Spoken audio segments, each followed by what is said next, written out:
संसार में पुरुष अधिक हैं या स्त्रियां? संसार में मुर्दा अधिक है या जीवित? संसार में मूर्ख अधिक है या बुद्धिमान? एक कौवा के 3 प्रश्न। पहला प्रश्न, इस संसार में स्त्रियां अधिक है या पुरुष? दूसरा प्रश्न, इस संसार में मनुष्य जन्म अधिक लेते हैं या मरते हैं? तीसरा प्रश्न, इस संसार में मूर्ख अधिक है या बुद्धिमान? बहुत समय पहले की बात है, विदर्भ देश में एक राजा राज करता था। उस राजा का नाम सत्यजीत था। उसकी रानी बहुत ही सुंदर थी। राजा अपनी रानी से बहुत प्रेम करता था। एक दिन की बात है, रानी अपनी सखियों के साथ अपने महल की छत पर बैठी हुई थी। तभी अचानक आकाश में उड़ते हुए किसी पक्षी ने रानी के सिर पर बीट कर दिया। यह देखकर रानी को बहुत गुस्सा आया और इतनी सी बात पर रानी रुष्ट होकर अपने कक्ष में जाकर लेट गई। जब यह खबर राजा को मिली तो कि उनकी रानी किसी बात पर रूठी हुई है पर अपने कक्ष में लेट गई हैं, तो राजा रानी के कक्ष पर जा पहुंचे और रानी के रूठने का कारण पूछने लगे। रानी ने कहा, महाराज, आज मैं अपनी सहेलियों के साथ छत पर बैठी हुई थी, तभी अचानक मेरे सिर पर किसी पक्षी ने बीट कर दिया, जिस कारण मुझे बहुत बुरा लगा। और जब तक आप उस पक्षी को मृत्युदंड नहीं देंगे तब तक मैं अन्न जल ग्रहण नहीं करूंगी और आपसे बात भी नहीं करूंगी। रानी का ऐसा हठ देखकर पहले तो राजा रानी को समझाने लगा कि देखो रानी, इस संसार में लाखों पक्षी, ऐसे में कैसे पता करूंगा कि आपके सिर पर कौन से पक्षी ने बीट किया है। इसलिए आप गुस्सा त्याग दो और लाओ, तुम्हारे सिर मैं साफ कर देता हूँ। राजा के बार बार समझाने पर भी रानी ने अपना हठ नहीं छोड़ा। अंत में विवश होकर राजा ने सभी बहेलियों को आदेश दे दिया कि हमारे राज्य में जितने भी पक्षी हैं सबको पकड़कर हमारे पास ले आओ, हम तुम्हें बहुत सारा धन देंगे।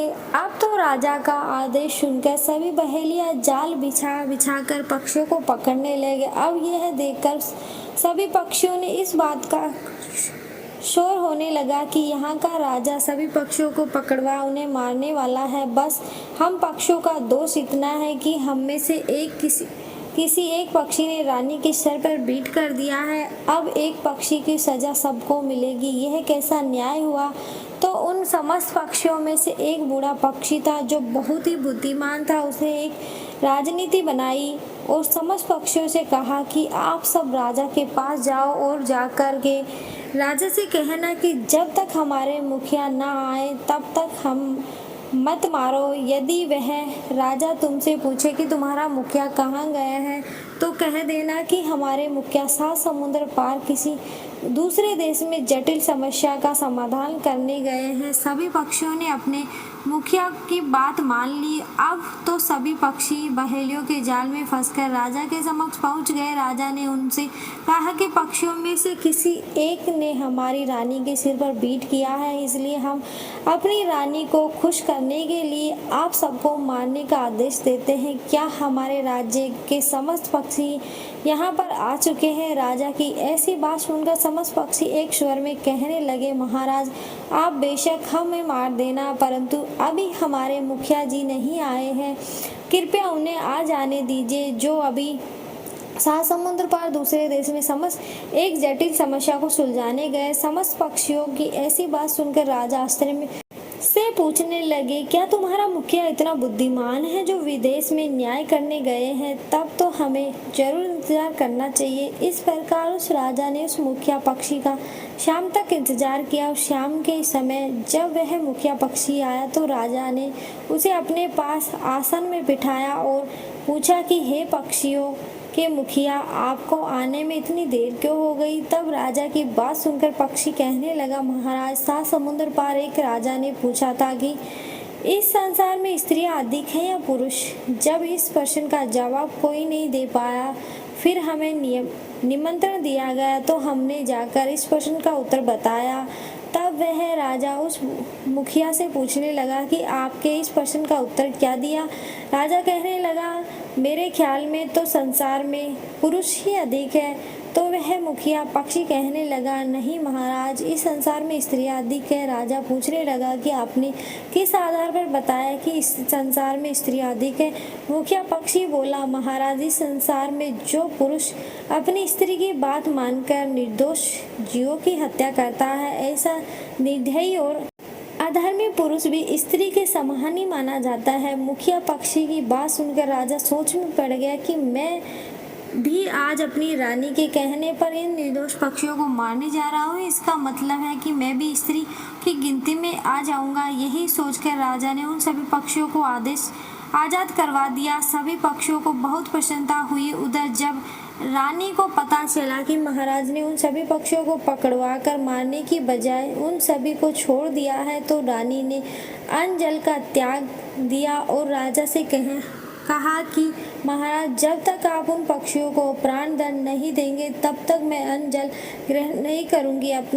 अपनी रानी को प्राणों से ज़्यादा चाहने वाला जब वह राजा अपने वचन से मुकर गया, तो अगले दिन उसने बहेलियों से कहकर फिर से समस्त पक्षियों को पकड़वा लिया और सबको मारने का आदेश दे दिया। पहले की तरह पक्षियों ने फिर वही बात कही, महाराज, हमारे मुखिया का आ जाने दीजिए, उसके बाद आप हमें मार देना। राजा कहने लगा कि तुम्हारा मुखिया आज कहाँ गया है और वह सभी अभी तक क्यों नहीं आया? पक्षियों ने कहा कि महाराज, हमारे मुखिया आज पहाड़ों के उस पार जो देश है वहाँ किसी बात का निर्णय करने के लिए गए हैं और आते ही होंगे। फिर कुछ समय के बाद मुखिया पक्षी भी आ गया। उसे देखकर राजा ने कहा, बताओ मुखिया, इतनी देर से आने का क्या कारण है? मुखिया पक्षी कहने लगा, महाराज, आज मैं जिस देश में गया था वहाँ की न्याय पंचायत सिर्फ एक प्रश्न पर अटकी हुई थी जिसका उत्तर किसी के पास नहीं था, इसलिए वहाँ के राजा ने मुझे आमंत्रित किया। तब मैंने ही जाकर उस प्रश्न का उत्तर दिया था। प्रश्न यह है कि संसार में कितने प्राणी पैदा होते हैं और कितने मरते हैं? राजा ने कहा कि मेरे हिसाब से तो लोग पैदा अधिक होते हैं, मरने वाले संख्या में कम होंगी। तब परंतु आपने क्या जवाब दिया? मुखिया पक्षी कहने लगा, महाराज, मैंने बताया कि संसार में लोग मरते अधिक है। राजा ने पूछा, वह कैसे? मुखिया पक्षी कहने लगा, हे राजन, जो राजा सही फैसला सुनाकर और किसी के बहकाव में या लोभ में आकर अपने निर्णय को बदल देता है और अपने वचन से मुकर जाता है, ऐसा व्यक्ति जीवित होकर भी मरे हुए के समान है। ऐसे व्यक्ति की चारों तरफ निंदा ही होती है। उस मुखिया की पक्षी की बात सुनकर राजा फिर सोच में डूब गया और ऐसा राजा तो मैं ही हूँ जो अपनी रानी के प्रेम में अंधा होकर अपने वचन से मुकर गया। मैं निंदा का पात्र नहीं बनना चाहता। ऐसे विचार करके राजा ने समस्त पक्षियों को फिर से मुक्त करवा दिया। सारे पक्षी खुशी खुशी अपने स्थानों में वापस चले गए। उधर तब रानी ने सुना कि महाराज ने आज भी पक्षियों को दंड नहीं दिया, तो उसने महाराज को बताया कि वह आज आत्महत्या कर लेंगे या तो उनकी मांग बुरी हो। अब तो विवश होकर राजा धर्म संकट में फंस गया और सोचने लगा कि अब मैं क्या करूं। काफी सोच विचार करके राजा ने अगले दिन फिर सभी पक्षियों को पकड़वा लिया और फिर वैसा ही हुआ। मुखिया पक्षी फिर से विलंब से आया और राजा ने उसके विलंब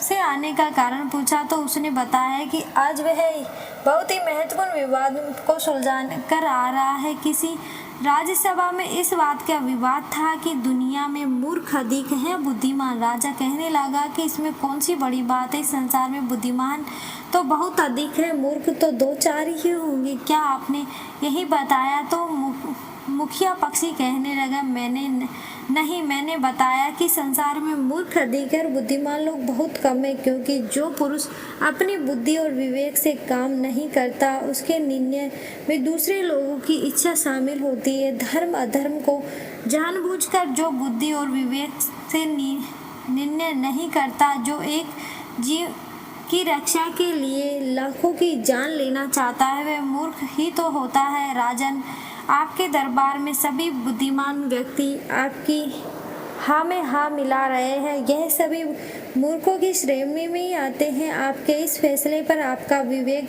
काम नहीं कर रहा है। आप जो कुछ कर रहे हैं सिर्फ अपनी रानी के कहने पर कर रहे हैं, इसलिए आप महामूर्ख हैं। इसलिए हे महाराज, दुनिया में मूर्खों की संख्या अधिक है। पक्षी के इस जवाब से राजा का जमीर जाग उठा और उसने निश्चय किया कि रानी मरे या जिए, इन निर्दोष पक्षियों को नहीं मारूंगा। फिर राजा ने सभी पक्षियों को आज़ाद कर दिया। फिर सभी पक्षी खुशी खुशी अपने अपने स्थानों पर वापस चले गए। इसलिए मनुष्य को किसी प्रतिष्ठित पद पर या आसीन होने के बाद भी निर्णय किसी के दबाव में आकर नहीं करना चाहिए। ऐसा मनुष्य नीच योनि को प्राप्त होता है। वीडियो अच्छी लगी तो वीडियो को लाइक करें, चैनल को सब्सक्राइब जरूर करें। धन्यवाद।